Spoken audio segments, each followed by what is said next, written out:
Like and subscribe and click the bell icon to get new video updates.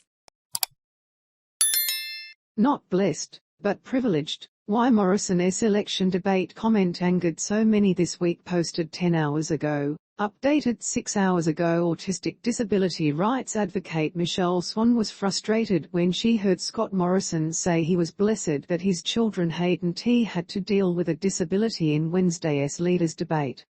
But her 6 kids, all of whom are neurodiverse, had an even stronger reaction. They were more angry than I was. They could see that by implication if he was blessed not to have children like them, then I must not be blessed to have had them, Miss Swan says. I thought he was trying to appear to empathize with a parent, but what he did was essentially say I am glad I am not living your life. I felt that deeply. There is nothing wrong with my life. I love my children, they are amazing and a consistent source of joy and pride for me. They are the kind of people I wish the world had more of. Mr. Morrison has received widespread criticism for his response to a question put forward by an undecided voter and mother of an autistic son on the future of the NDIS. The Prime Minister has since said he is deeply sorry, and that he had intended to respect the challenges families face, not the opposite. Space to play or pause, M to mute, left and right arrows to seek, up and down arrows for volume. I accept that it has caused offense to people, he said a day after the debate. I think people would also appreciate that I would have had no such intention of suggesting anything other than that every child is a blessing. But I can appreciate particularly that some of the ways it was communicated, and the way it was sought to be represented by our political opponents in the middle of an election, that it could have been taken in different context, and I am deeply sorry about that. For many people who live with disability, however, the use of this type of language is far from an isolated incident taken out of context. It goes to the very heart of a disability rights movement that has turned away from viewing people with disability as only inspirational or deserving of pity. Exclusionary language frames people with disability as a burden, a blight and a punishment from up high, regarding us as either pitiful objects of welfare and charity, or as brave and inspirational, Samantha Connor, President of People with Disability Australia, said in a statement on Thursday. Therein lies the issue. People with disability deserve dignity and respect, not misplaced pity. That is privilege. Frustrated by what she had heard on Wednesday, Ms. Swan took to Facebook to explain the profound impact of exclusionary language on people with disability and their families.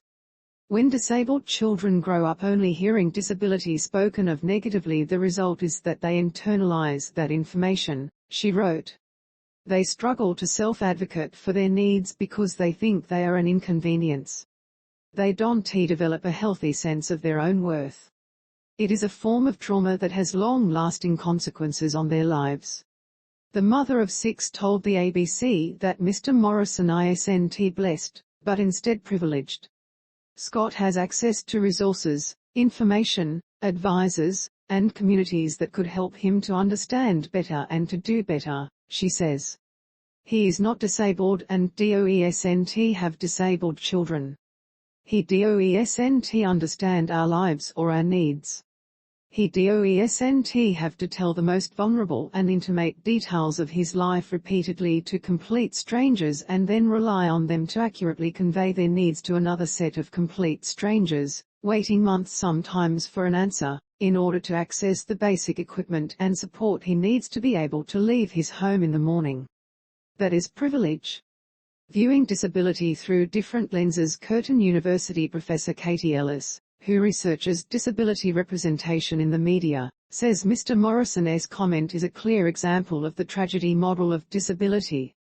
She explains that this means viewing disability through the lens of a personal problem, or a medical problem, that occurs within an individual's damaged body, and is their own responsibility to manage.